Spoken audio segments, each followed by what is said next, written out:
definition of business. I know you hear me. It's, I don't want to be the Charlie Brown teacher. Wah, wah, wah, wah, wah, wah. I don't want to be that person. But as far as I can see, this is so critically important to get settled in your mind and keep settled in your mind. Definition of business. Business exists to turn a profit, to make money. I differentiate between making money and turning a profit because I hear people a lot of times say, well, yeah, I made some money this year in voiceover, but how much did you spend? Mm-hmm. Which isn't necessarily bad. Sometimes you have to do that to get started. And if your path is, I coach up and coach up and coach up and go to conferences and I network and I network and I demo and I demo, and then a year and a half, 2 years, then I start to go out, out and, promote myself. Fine, whatever. I didn't do that. I would never do that. But that's fine to do. It's a way to do it, and it works for people, some people. But so that's why I say, just because you made money, well, if you made $25,000 but you spent 20, yeah, you turned a profit, but whatever. But it is to turn a profit. That's why we're in business. I am first and foremost a businessman who owns a voiceover business.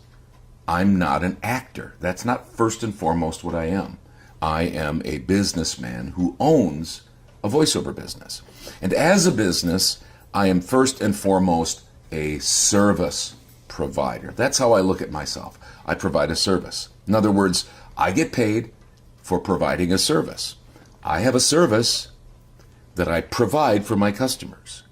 Customers come to me as a service provider, then I provide the service. And then they pay me for the service that I provided. I am a service provider. Oh. See how I came about? Very professional. For years, I was in the business of being a service provider, providing a service, mainly in the restaurant industry. In restaurant, there's a slogan, and it's really in retail, and it bleeds into everything else. The customer is always right. So the waitress gets the food out cold. They don't like it. The customer is always right. Your steak not quite done. You know it's done because you're the cook and you cook all the time, but they say it's not done right. The customer is always right. That, of course, is not how it really is. In fact, what I found is, for many years being a service provider, the customer was rarely right. They were rarely right. They were almost always wrong. But they're the customer, you're the service provider. So they're guess what? paying your bills. Yep, they're paying your bills. It also doesn't mean the customer can cheat you or steal from you or treat you like dirt or that you don't have standards. I mean, I understand. You go into a fancy restaurant, you're not going to sit there and dicker with the people. Well, that steak and lobster costs $35. I'll only pay, $24 for it. Well, we need you to pay $35. No, I'll only pay $24. Well, how about if you pay $30? No, you don't dicker. You don't bargain. You just go and pay it. So if you want to set your prices and just say, nope, this is how much I cost, that's fine. You can do that. No problem. That's what most of the industry says. Set your prices according to, GBAA or SAG-AFTRA or Fair Voices.com, rates, yeah. Fair Pro rates, all of those things. So I'm not saying you get to be treated like dirt. And trust me, when it comes to people paying money for food, I've been treated like dirt on many occasions. But so it doesn't necessarily mean you can't stand up for yourself. That's not my point. It does mean that if you want to remain a service provider in voiceover and you want to be in business and you want to turn a profit as a business person, you will envision yourself like this, rather than a spoiled, pampered, entitled actor. That's what I see in the industry. I can't wrap my head around it sometimes.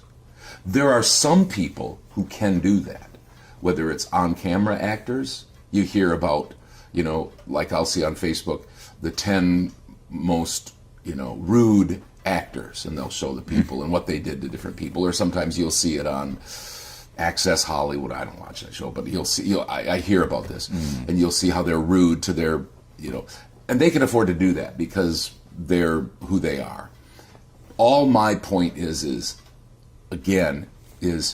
decide what you're going to be. Are you going to be an actor who then says, this is how I think of I educate people, and I have a standard by which I set myself. That's fine, again. And you might be good enough to do that. I'm not. I'm a service provider. And a lot of people in the industry don't like that, because what happens then is you kind of get paid for what you're worth. And I don't think that I am worth, not as a human being, but I don't think that I have the talent to charge what people, a guy that does Porky Pig, for Saturday morning cartoons. I don't think I should get paid that, because I'm not that good. I'm not that great of an actor. I am a businessman, and so that's how I position myself. The industry decides. The market decides. Market decides right. Who's valuable and not. There is I guess my point, and why I bring this up all the time, is if you do any searching, and some of you do, and some of you have been around long enough, there is the widest by far swath of thought that says, no, this is how you need to think. And I have just, not on purpose, I haven't positioned myself as a revolutionary or a trendsetter. I haven't positioned it because I didn't even know what was going on. I just said, I'm in business, I got to make money. I don't look at myself as an actor. I'm going to act, but it's only to make money. That's all I care about. I don't care about the craft. I don't care about, fulfilling something deep inside. Trust me, when I make $300,000, that fulfills something inside and in practical things. But I just know that if you just turn on YouTube or you look on Facebook, the vast, vast, vast majority of thought is running this way. And I've run my business this way, the opposite way, upstream, if you will. And it's a way to do things. And you just have to realize that when you turn on YouTube or whatever, and look at coaches and conference speakers and content creators and voiceover, you're going to see a huge rushing river going this way of thought. And you just need to be prepared for that, because if you're in this group, you're going to hear me say things that they go, yeah, that different bias. That is like Todd doesn't know what he's talking about at all, which compared to them, that's what they think. Yeah, and they vice versa. Yeah, exactly.